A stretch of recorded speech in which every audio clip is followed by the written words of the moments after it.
मित्रों, आध्यात्मिक प्रक्रिया में गुजरने से, ध्यान करने से आपका जीवन पूरे ही बदल जाता है और आपका दूसरा ही जन्म हो जाता है। ये अद्भुत बात है। आपका जीवन इस तरह बदलता नहीं कि जैसे पहले था, ऐसा उसमें कुछ वैल्यू ऐड होगा, ऐसा नहीं। आपका जीवन पूरे ही बदल जाएगा, भिन्न ही हो जाएगा। जैसे आप पहले थे, जैसे देखते थे, जैसे आपकी देखने की दृष्टि थी, वो सभी कुछ बदल जाएगी। इसलिए शास्त्रों में इसको द्विज कहा। द्विज का अर्थ है जिसका दोबारा जन्म होता है।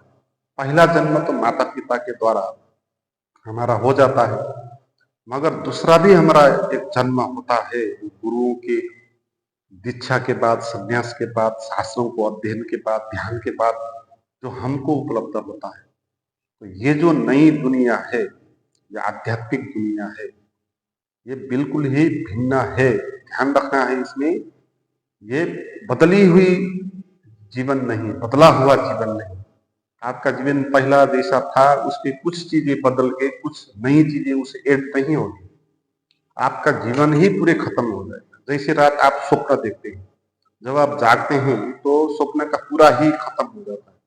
ऐसा नहीं होता कि स्वप्न की कुछ कुछ चीज बचती है और आपको कुछ नई चीज भी अनुभव होती है, ऐसा नहीं। तो आध्यात्मिक रूपांतरण में आपका जीवन का आयाम ही बदल जाता है। इसलिए ओशो भी इसको कहते थे जोरवादी बुद्धा, एक नए मनुष्य का आविष्कार करते हैं। इस आदमी को जो आध्यात्मिक प्रक्रिया से गुजर के पैदा होता है, उसको कहते थे कि बिल्कुल ही नए मनुष्य है। ऐसा मनुष्य नहीं है जो पहले था, जो आम आदमी है, ऐसा आदमी नहीं। इसका दूसरा ही नाम उन्होंने दिया, जोरवादी बुद्धा। और ये बात आपकी दृष्टि से, आपके भीतर से रूपांतरण के माध्यम से आपको पता तो चलेगा ही, आपको देख के दूसरे लोगों को भी पता चलेगा। वो उनको भी लगेगा कि हाँ, ये आदमी कोई भिन्न आदमी, हम जैसे आदमी नहीं। दूसरों को भी ये अनुभव में आएगा, दिखाई पड़ेगा। इतना ये प्रमाण है, जो कि काल्पनिक बात नहीं है। ऐसा सभी बुद्धों के पास, संतों के पास ये अनुभव है। लोग उनको देख के जान पाते हैं कि ये कोई और आदमी है, हमारे जैसे आदमी नहीं। तो मेरे साथ भी ऐसे अनुभव रोज रोज होते हैं। मुझे भी जो लोग देखते हैं वो कुछ भिन्न दृष्टि से देखते हैं। कई लोग तो कहते हैं तुम इस देश के नहीं हो, विदेशी हो, किसी और देश के हो, कहते हैं। तो ये जो रूपांतरण है ना, ये रूपांतरण अंदर से अनुभव में तो आएगा ही, बाहर दूसरे लोगों को भी ये अनुभव में आएगा। तो ये ऐसा रूपांतरण है। और इस रूपांतरण के बाद जो हमारे भीतर, जो हम बदलेंगे, जो जोरवादी बुद्ध जैसा हमारा दूसरा जन्म होगा, तो उसमें क्या होगा, वो कौन होगा, उसके बाद हम जो होंगे वो हम कौन होंगे, उसका पहचान क्या होगा, उसकी पहले की जो सामाजिक पहचान थी वो क्या होगी, और उसका स्वभाव क्या होगा, वो क्या करेगा, क्या नहीं करेगा, उसके बारे में हम इस वीडियो में बात करेंगे। एक ही वीडियो में सभी चीजें नहीं आ सकती है, इसलिए आप इसके नीचे कमेंट करें, हम इसमें दूसरा भी वीडियो बनाएंगे। और ये बहुत ही महत्वपूर्ण बात है। तो उस मनुष्य का पहचान क्या है, उसका नाम है, वो कौन है। जो पहले हमको नाम दिया जाता है समाज से, तो इस नाम का है, इस जात का है, इस धर्म का है, महिला है, पुरुष है, वो सभी पहचान मिट जाएंगे। क्योंकि वो सभी पहचान अहंकार के आधारित, अहंकार पे आधारित है। तो इस प्रक्रिया में अहंकार ही मिट जाएगा। आप ही नहीं होगे तो फिर आपकी जाति कैसे हो सकती है, आपका लिंग कैसे हो सकता है, आप धनी कैसे हो सकते हो, गरीब कैसे हो सकते हो, बड़े कैसे हो सकते हो, छोटे कैसे हो सकते हो। अगर आप हो ही नहीं तो आप कुछ भी नहीं हो सकते। इसलिए आपका जो सामाजिक पहचान है वो कुछ भी वहां मिटेगा नहीं। तो आपके भीतर फिर जो कुछ होगा, आप कौन होगे, तो उसी को कहा अहम ब्रह्मास्मि। इसको नाम दिया मैं ब्रह्म हूं, इसको कहा कि मैं परमात्मा हूं। ये नाम देना पड़ा, हालांकि ये परमात्मा भी एक नाम ही है, मगर ये परमात्मा किसी आदमी का नाम नहीं, किसी अहंकार का नाम भी नहीं। उसका कोई जाति नहीं, उसका कोई धर्म नहीं, उसका कोई लिंग नहीं। तो उसकी जो पहचान है वो सामाजिक पहचान नहीं है। उसका जो पहचान है वो अलौकिक पहचान है, इस दुनिया की वो पहचान नहीं है। तो हम उसको क्या कह सकते हैं? कुछ न कुछ अगर उसको कहना है तो उसको क्या हम कह सकते हैं? तो इसीलिए शास्त्रों में कहा, गुरुओं ने भी कहा कि उसको हम कहेंगे परमात्मा। तो इसी तरह परमात्मा पैदा हो गया। नए मनुष्य के साथ परमात्मा भी पैदा होता है। परमात्मा ऐसा नहीं होता कि आकाश में बैठता है, पहले से ही होता है कहीं पर, है। हम ही परमात्मा होते हैं। जब हम आध्यात्मिक रूपांतरण से गुजरते हैं और हमारा जो समाज से दिया हुआ पहचान मिटता है और हम अपने स्वभाव में आते हैं, तो उसी स्वभाव में जो हम रहते हैं उसी का नाम कहते हैं वो परमात्मा है। इसलिए वो होता है खुद परमात्मा, है। इसलिए हमने गुरुओं को, संतों को इतना महत्व दिया ना, वो भगवान से भी बड़े। गुरु ब्रह्मा, गुरु विष्णु, गुरुदेव महेश्वर। हालांकि ये आदमी जो होगा ये कोई गुरु के रूप में तो नहीं होगा, मगर लोग इसको गुरु मानेंगे। वो खुद से ही गुरु बनने के लिए कोई प्रयास नहीं करेगा। उसको गुरु बनने का कोई बड़ा इंटरेस्ट नहीं है, उसका कोई इच्छा नहीं है, मगर लोग उसके कारण सीखना चाहेंगे, उसके पास बैठना चाहेंगे, तो वो लोग उसको गुरु कहेंगे और वो उसको ब्रह्मा विष्णु महेश्वर से भी बड़ा मानेंगे। क्योंकि ब्रह्मा विष्णु महेश्वर ये जितने भी बड़े क्यों ना हो, ये है तो नाम और रूप, ये है तो भगवान, देवता, देव है। मगर जो आदमी इस तरह पैदा होगा वो होगा मुक्त पुरुष, है ना। तो मुक्त पुरुष जो होता है वो सभी से बड़ा होता है, चाहे जितना श्रेष्ठ आदमी हो, देव ही क्यों ना हो, उससे भी वो बड़ा हो जाता है। इसलिए उसका जो पहचान है, उसके पहचान को जनाने के लिए कहा कि वो अहम ब्रह्मास्मि होता है, वो परमात्मा होता है। तो उसका जो पूर्व पहचान था पहले का, जो फैमिली रिलेशन है कि उसका क्या होगा, उसका परिवार होगा, उसका माँ बाप होंगे, पत्नी होगी, पति होगा, बेटा बेटियां होंगे। तो इन रिलेशनों के साथ उसका क्या व्यवहार होगा। तो इसमें यह है, जो इस तरह दोबारा पैदा हुआ आदमी होगा उसका कोई भी नहीं होगा, यानी वो खुद ही अपना नहीं है, तो दूसरे लोग उसके कैसे होंगे। इसलिए उसका इस संसार में कोई भी नहीं है जिसको वो कह सकता है कि मेरा है। हालांकि पहले रूपांतरण से पहले हम मेरा कहेंगे, मेरा बेटा, मेरी बेटी, मेरा पति, मेरी पत्नी, मेरे बाप, मेरे कहेंगे, मेरे। मगर मेरा कहना वो अहंकार की अभिव्यक्ति है। मेरा कहने में हमको पहले अपने को खड़ा करना होता है। मैं पहले पैदा होता है, फिर उसका, किसका, मेरा, मैं का, है ना। तो इस प्रक्रिया में मैं मिट जाता है, अहंकार मिट जाता है, मैं नहीं रहता है, एक सर्वव्यापक चेतना उसको घेर के रखती है, ब्रह्मास्मि हो जाता है, ब्रह्म वो हो जाता है। फिर वो उसका कुछ भी नहीं है इस संसार में, या ये कह सकते हैं, या सभी कुछ उसका है, ये भी कह सकते हैं। ये दो बात ही ठीक है। या तो आप कह सकते हो कि उसका सभी कुछ है। ऐसे भी संत हुए हैं जो कहते थे मेरा सभी कुछ है। जैसे स्वामी रामतीर्थ हो गए, वो कहते थे इस सारा सृष्टि को मैं ही चलाता हूँ, मैं ही इस सृष्टि का नियामक हूँ, मैं ही स्वयं परमात्मा हूँ, मेरा ही है सब विस्तार, इस तरह कहते थे। और ऐसे भी संत हुए जो कहते थे मेरा कुछ भी नहीं, मैं भी नहीं। जैसे गौतम बुद्ध हो गए। तो कहने की ये ढंग है, मगर बात एक ही। या तो कह सकते हैं उसका कोई भी नहीं, या तो कहते हैं उसका सभी है। मगर जो उसके फैमिली के रिलेटिव होंगे, उन रिलेटिव के साथ उसका क्या व्यवहार, वो कैसे देखेगा उसको, ये बात महत्वपूर्ण है। पहली बात तो उनको वो मेरे है इस तरह नहीं, मेरा बेटा है, मेरी पत्नी है, इस तरह देखेंगे ही नहीं। बीच में मेरा नहीं आएगा। वो क्या आएगा, वो जब भी देखेंगे किसी आदमी को तो प्रथम दृष्टि में ही उसको वो परमात्मा ही दिखाई पड़ेगा, परमात्मा का है दिखाई पड़ेगा, मेरा है दिखाई नहीं पड़ेगा, है ना। मेरा है तो कैसे दिखाई पड़ेगा, क्योंकि मैं ही नहीं हूं, सभी कुछ परमात्मा है। तो जो कुछ भी है वो परमात्मा है या परमात्मा का है। अगर वो जानता है तो स्वयं परमात्मा हो गया, अगर वो खुद को नहीं जानता कि मैं परमात्मा हूं, तो फिर वो परमात्मा का हो गया, तो आपका तो हुआ नहीं। इसलिए जो भी फैमिली के रिलेटिव हैं, सभी को इस तरह देखेगा, ये परमात्मा का है। किसी दिन ये परमात्मा को जानेंगे तो ये भी स्वयं ये परमात्मा हो जाएंगे, तो मेरे ये नहीं, तो ये मेरे की दृष्टि वहां से हट जाएगी, आपकी देखने की नई दृष्टि पैदा होगी। और इस दृष्टि से आपको समाज में रहने के लिए कोई भी कष्ट नहीं होगा, कोई भी बाधा अड़चन नहीं, आप पहले से ज्यादा प्रेम कर पाओ। हम मेरी है कह के, मेरा है कह के उसको शोषण करते हैं, उसको हम प्यार नहीं करते।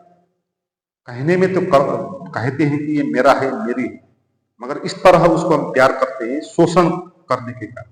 जैसे अगर वो मेरी पत्नी है तो मैं किस तरह प्यार करूंगा उसको, शोषण की दृष्टि से प्यार करूंगा। मेरी है इसीलिए उसके ऊपर और किसी का भी अधिकार नहीं, मेरा ही उस पर अधिकार है, दावा करेंगे, मैं ही उसको शोषण करूंगा, दूसरा उसको शोषण कर नहीं पाएंगे। तो जहां पर हम मेरा या मेरी कह के चीजों के साथ व्यवहार करते हैं, आदमियों के साथ व्यवहार करते हैं, वहां हम उनका शोषण कर रहे होते हैं। इसलिए इस तरह देखने की दृष्टि जो समाज में है वो ठीक दृष्टि नहीं। तो ठीक दृष्टि ये है, वो मेरी है, मेरा है नहीं, अस्तित्व की है, अस्तित्व का है, परमात्मा की है, परमात्मा का है, और मैं उसके साथ हूं तो हम एक मित्र है ना, हम एक मित्र हो सकते हैं, कोई भी हमारा रिलेशन नहीं। तो इस तरह का जो आदमी होगा, जिसको ओशो कहते हैं दुर्वादी बुद्ध, उसके लिए सभी लोग मित्र होते हैं। उसके माँ और बाप भी मित्र के रूप में दिखाई देंगे, हैं? माँ और बाप जैसे दिखाई नहीं देंगे, क्योंकि किसी को माँ और बाप की दृष्टि से देखने का अर्थ क्या है, अहंकार की दृष्टि से देखना, मेरे बाप है, मेरी माँ है और दूसरे की नहीं है, मेरी पत्नी है और दूसरे की नहीं है। मगर ऐसा सत्य तो नहीं है ना, आप तो दावा तो करते हो आपकी है, मगर ऐसा सत्य नहीं है। उसका अपना एक जीवन है, अपने की सोचने की समझने की उसकी दृष्टि है, उसका अपना एक आयाम है, और हम कभी भी दूसरे आदमी के साथ जुड़ नहीं सकते, अलग होना ही होगा। हमारी सबकी जीवन की यात्रा अलग अलग ही है। जब हम मरेंगे तो अकेले ही मरेंगे, कोई दूसरा लोग आके हमारे साथ मरने वाला नहीं है। तो ये सम्यक दृष्टि होगी देखने की, ठीक दृष्टि उसके साथ आएगी। वो किसी को भी मेरे के रूप में देखेगा नहीं, वो उसको देखेगा प्रेमी के रूप में देखेगा, उसको मित्र के रूप में देखेगा, और मित्र में मेरा नहीं आएगा, है? ये मेरा मित्र है, इसमें स्वार्थ नहीं है, ये दूसरे का भी मित्र हो सकता है। तो उसका जो पूर्व पहचान है, जो फैमिली रिलेशन है, उसमें व्यापक ही सुधार हो जाएगा, व्यापक ही देखने की दृष्टि बदल जाएगी।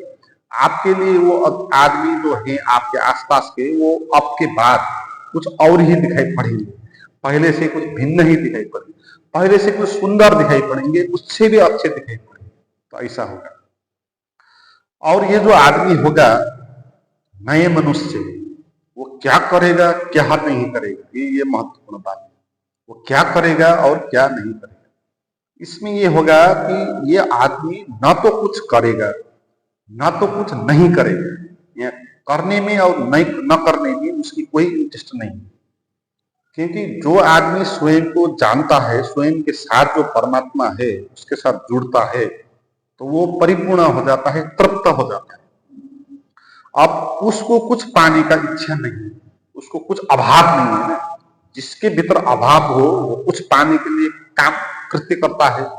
किसी कोई गरीबी है, उसको लगता है कि ज्यादा धन इकट्ठा कर लूं तो मैं तृप्त हो जाऊंगा, तो फिर वो धन इकट्ठा करने में लग जाएगा। तो इस तरह संसारिक लोग करेंगे। मगर ये जो आध्यात्मिक आदमी होगा, इसके भीतर कोई भी अभाव नहीं होगा। इसको पता है कि धन होने से तृप्ति नहीं होगी, पद प्रतिष्ठा इत्यादि होने से कुछ तृप्त नहीं होगी। इसलिए पद प्रतिष्ठा धन सम्मान ये सामाजिक दूरी अचीवमेंट है, तो इनको पाने के लिए वो कुछ भी नहीं करेगा, क्योंकि उसके पास वो तृप्ति है पहली बात। मगर इसका अर्थ ये नहीं होगा कि वो कुछ भी नहीं करेगा, सब कुछ छोड़ देगा। है। ये गलत आदमी जो है अपने को जबरदस्ती महात्मा और सन्यासी बना के ऐसे वेशभूषा पहन के घर बार त्याग के सन्यास देने वाले जो आदमी है, इन्होंने एक भ्रांति पैदा खड़ा कर दी। इस तरह का आदमी वो घर बार त्याग देता है क्योंकि उसको तो कुछ पाना नहीं है, उसको सभी कुछ मिल गया, या कुछ भी पाने का अर्थ होता है लोभ, तो लोभ उसके भीतर नहीं होता इसलिए वो छोड़ के चला जाता है। तो ऐसा नहीं है, इसको अच्छे से समझना है। ऐसा क्यों नहीं है? क्योंकि उस आदमी को कुछ पाने का लोभ नहीं है, मगर कुछ न पाने का लोभ भी नहीं है। उस तरह का आदमी जो झूठा आस्तिक है, आध्यात्मिक है, उसके भीतर कुछ ना पाने का लोभ है। वो इस तरह घर को त्याग के जंगल में चला है ताकि उसको कुछ ना मिल जाए, उस किसी के साथ ना उलझना पड़े, तो उसे चाहना के कारण हो गया। उसके भीतर चाहना अभी मिटी नहीं। तो आदमी दो तरह से कृत्य कर सकता है। एक कृत्य वो होगा कि कुछ पाने के लिए वो करेगा, और एक कृत्य वो होगा कि कुछ ना पाने के लिए करेगा। एक कृत्य वो होगा कि भोजन ग्रहण करेगा क्योंकि भोजन को प्यास मिटाना है इसलिए। एक कृत्य वो होगा कि उपवास बैठेगा क्योंकि उपवास बैठने से कुछ अच्छा हो जाएगा, कुछ धर्म पुण्य हासिल हो जाएगा। तो पुण्य हासिल हो जाएगा। इस तरह भोजन उपवास रखना, भोजन ना करना, ये भोजन को छोड़ना नहीं हुआ। ये तो भोजन इसीलिए छोड़ा ताकि उससे भी बड़ा मिल जाए। तो इसलिए जो लोग कर्मी है वो भी भ्रांति में है, जो लोग अकर्मी है वो भी भ्रांति में है। मगर इस तरह का जो आदमी होगा, न कर्मी होगा न अकर्मी होगा, न वो कुछ कृत्य करेगा कुछ पाने के लिए, और ना तो वो कुछ कृत्य को छोड़ेगा कुछ पाने के लिए। तो इसका अर्थ क्या हुआ? अब वो क्या करेगा? जो भी उसके सामने आ पड़ेगा उसको करता जाएगा, और उसको करने में उसको कोई फल की आकांक्षा नहीं होगी। वो धन कमाएगा वो भी, मगर इस तरह धन नहीं कमाएगा जैसे संसारिक लोग धन कमाते हैं। और धन को वो भी छोड़ेगा, मगर इस तरह वो नहीं छोड़ेगा जैसे सन्यासी लोग छोड़ते हैं। वो सन्यास और संसार दोनों से ही पार मिट जाएगा। न वो सन्यासी है न वो गृहस्थ है, वो कोई तीसरा ही कैटेगरी का आदमी है। उसकी समझ है भीतर, उसकी समझ से वो चलेगा, क्या करना है क्या न करना है उसकी समझ से वो निकलेगा और वही करेगा। तो उसके आगे जो आ पड़ेगा, जो करने योग्य है उसको लगेगा वो करेगा, जो करने योग्य नहीं है उसको वो नहीं करेगा।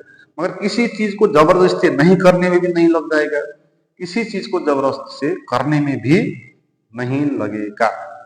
तो इस तरह का जो कर्म होता है, इसी को भागवत गीता में श्री कृष्ण कहते हैं ना, कर्मण्य व अधिकारस्ते मां फलेषु कदाचन मां कर्म फल हेतुर्भु माते संकोत्स्व कर्मणि। अर्थात इस तरह कर्म करो कि फल की आशा तुम मत करो, लोभ के कारण कर्म मत करो, कुछ पाने के लिए कर्म मत करो। कर्म इसी कारण करो ताकि कर्म में आनंद है, कर्म करने में आनंद है ना। जैसे मैं अभी आपसे बोल रहा हूं, तो ये बोलने में ही आनंद आ रहा है इसलिए मैं बोल रहा हूं। इसलिए मैं नहीं बोल रहा हूं कि मैं इस तरह बोलूंगा तो बाद में ये चीज प्राप्त कर लूंगा। इस तरह सोच के मैं बोलूंगा तो फिर ये बोलने में मुझे आनंद नहीं आएगा। बोलने में आनंद कैसे आएगा? क्योंकि मेरे ध्यान तो फल में होगा, वो मिलेगा कि नहीं मिलेगा, मैंने अच्छा बोला कि नहीं बोला, इस तरफ ध्यान देना होगा। मगर मैं अपने मस्ती से बात कर रहा हूं तो मैं अभी बोलने का आनंद ले रहा हूं, और मुझे कोई भी प्रयोजन नहीं कि इस बोलने से कुछ मिलेगा नहीं मिलेगा। तो प्रतिपल कर्म होगा। कर्म तो हमारा स्वभाव है, कुछ न कुछ कर्म तो होता रहेगा, मगर वो सहजता से हो। तो इस तरह के आदमी का जो स्वभाव है वो होगा सहजता, सहजता से सीएगा। उसके लिए न कोई पाप है न कोई पुण्य है। पाप और पुण्य ये दोनों संसारिक लोग के, संसारिक लोग के लिए और ये सन्यासी के लिए। इस तरह के आदमी के लिए न कोई पाप होगा न कोई धर्म होगा। वो ऐसे कोई भी कृत्य नहीं करेगा जैसे धार्मिक लोग करते हैं, जैसे समाज सेवा कर रहे हैं या भगवान की पूजा आराधना इत्यादि कर रहे हैं ताकि पुण्य मिल जाए, इस तरह वो कृत्य करते हैं। तो इस तरह का कृत्य वो नहीं करे। क्योंकि उसको पुण्य नहीं चाहिए, उसको तो जो चाहिए वो मिल गया, और पुण्य की कोई बात नहीं। तो वो धर्म से भी ऊपर उठा हुआ आदमी है और पाप से भी ऊपर उठा हुआ आदमी है। उसको न पाप छूता है न धर्म छूता है, और वो पल पल में जिएगा, वर्तमान में जिएगा। उसके लिए न भूत होगा न भविष्य होगा। इस तरह के आदमी जैसे कृष्ण होते हैं ना, तो कृष्ण है क्षण जीवी, वो क्षण में जीते हैं, क्योंकि जीवन होता है क्षण में। तो जीवन के साथ जुड़ के जिएगा। उसका स्वभाव यह है, वो वर्तमान और भविष्य में इसलिए नहीं जिएगा ताकि वो गलत है, इसलिए नहीं। वर्तमान और भविष्य की वो बात ही नहीं करेगा, क्योंकि वो है ही नहीं। जो है ही नहीं उसमें वो नहीं जिएगा, जो है उसमें जिएगा। और क्या है? वर्तमान का पल है, अभी का पल है। तो अभी के पल में वो जिएगा, और अभी के पल में जो भी आगे काम आ पड़ेगा उस काम को आनंद पूर्वक, प्रेम पूर्वक उसको करेगा, और कर्म करने से वो मजा लेगा। और भविष्य की कोई आशा वो नहीं, उसके लिए भविष्य है ही नहीं, क्योंकि भविष्य कहीं होता नहीं, वो केवल कल्पना में होता है। कल कल कभी आएगा नहीं, जब आएगा वो वर्तमान ही आएगा। और भविष्य भूत भी कभी कहीं होता नहीं, वो भी मन में ही होता है। वो चाह चुका है, न भूत होता है न भविष्य होता है, अभी यही का क्षण, यही सत्य होता है। तो इसी सत्य के साथ जुड़ के ये आदमी जिएगा प्रतिपल, तो ये इसका स्वभाव होगा। और इसमें वो, और उसका लक्षण क्या होगा कि वो प्रतिपल साक्षी में जिएगा, प्रतिपल होश में जिएगा। जबरदस्ती करना कुछ नहीं पड़ेगा। जो आदमी इस तरह भूत और भविष्य को छोड़ के, अपने अहंकार को मिटा के, अपने आनंद के साथ जुड़ के जिएगा, उसके अंदर साक्षी अपने आप ही पैदा होने लगेगा।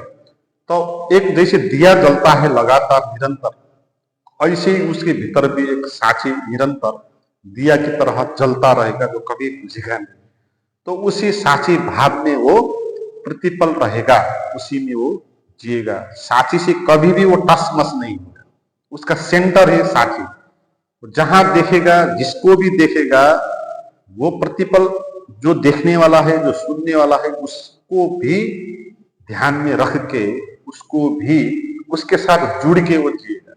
और बाहर करता रहेगा, बात भी करेगा, लोगों से मिलेगा भी। और बाहर से देखने में वो सामान्य आदमी भी लग सकता है, उसकी कोई विशेष पहचान भी नहीं होगी, मगर वो बाहर काम भी करेगा, लोग जैसे है ऐसे ही काम करेगा, ऐसे ही नाटक करेगा। मगर उसके भीतर एक खूबी ये होगी कि वो अपने साथ कनेक्ट हो जाए, अपने स्वभाव के साथ कनेक्ट हो जाए। उसी को साक्षी कहेंगे, उस साक्षी के साथ कनेक्ट हो। और इसमें उस आदमी का जो स्वभाव है वो कैसा होगा? वो प्रतिपल प्रसन्न होगा, उसके जीवन में दुख नहीं होगा, उसको क्रोध कभी होगा नहीं, उसको खुशी होगा, जीवन उत्सव होगा, वह नृत्य करेगा, गाएगा, वो जो भी उसकी जो प्रतिभा है उसको अभिव्यक्त करेगा। उसका जीवन सृजनात्मक होगा, क्योंकि जीवन का जो स्वभाव है वो सृजना है। उसके भीतर जो भी है सृजना करने की जो क्षमता है, उसको वो करते रहेगा लगातार। गाना है तो गाता रहेगा, नृत्य करना है तो नृत्य करता रहेगा, बजाने वाला है तो बजाता रहेगा, चित्र मूर्ति जैसा बनाना है तो चित्र मूर्ति जैसा बनाए, लिखना है कविता सविता ऐसा ये लिखेगा। मगर जो भी है वो कुछ कलात्मक करेगा, सृजनात्मक होगा, उसका जीवन में कला एड होगा। वो कुछ भी नहीं करेगा तो भी उसका जीवन स्वयं में एक कला होगा, उसका देखने का एक कला होगा, उसका चलना एक कला होगा। आम आदमी जैसे वो नहीं चलेगा, उसका चलने में भी अपना एक छंद होगा, उसके बोलने में भी कुछ एक जादू होगा, उसको देखने में भी कुछ जादू होगा, क्योंकि उसका पूरा ही जीवन कला है। पूरा उसने अपना पूरा ही जीवन को आविष्कार कर दिया ना, दूसरा ही हो गया। तो फिर जो परमात्मा का छंद है, उस छंद की, उस नृत्य के साथ चलेगा। तो चलने में, उठने में, बैठने में, हर पल उसको ये कला झलकती रहेगी, झलकती रहेगी, झलकती रहेगी। तो ऐसा एक अद्भुत आदमी पैदा होगा आध्यात्मिक रूपांतरण से। तो इस रास्ते पर जो आगे बढ़ते हैं तो उनको इस तरह अपने को पूरे ही मिटाना है और बिल्कुल नए ही आदमी का अपने भीतर आविष्कार करना है। तो इसके लिए मार्ग यही, आप चिंतन मनन करते रहो अध्यात्म का, सच सच ज्ञान आप लेते रहो और ध्यान भी करते रहो। सैद्धांतिक रूप से भी आप चीजों को समझते रहो और प्रैक्टिकल रूप से भी अपने भीतर ध्यान के माध्यम के द्वारा उसको जानते रहो। तो मित्रों, इस तरह के अनुभव प्राप्त करने के लिए, इस यात्रा में आगे बढ़ने के लिए अगर आप मेरे साथ जुड़ना चाहते हो, मेरे प्राइवेट मेडिटेशन की वीडियो लेना चाहते हो और मेरा जो सत्संग प्रोग्राम होता है भौतिक रूप में, आप स्वयं मेरे साथ उपस्थित होकर इस यात्रा में आगे बढ़ना चाहते हो, तो उन बातों को लिए व्हाट्सएप पर आप मुझे चैट कर सकते हो। उसका नंबर और लिंक नीचे डिस्क्रिप्शन में दे दूंगा।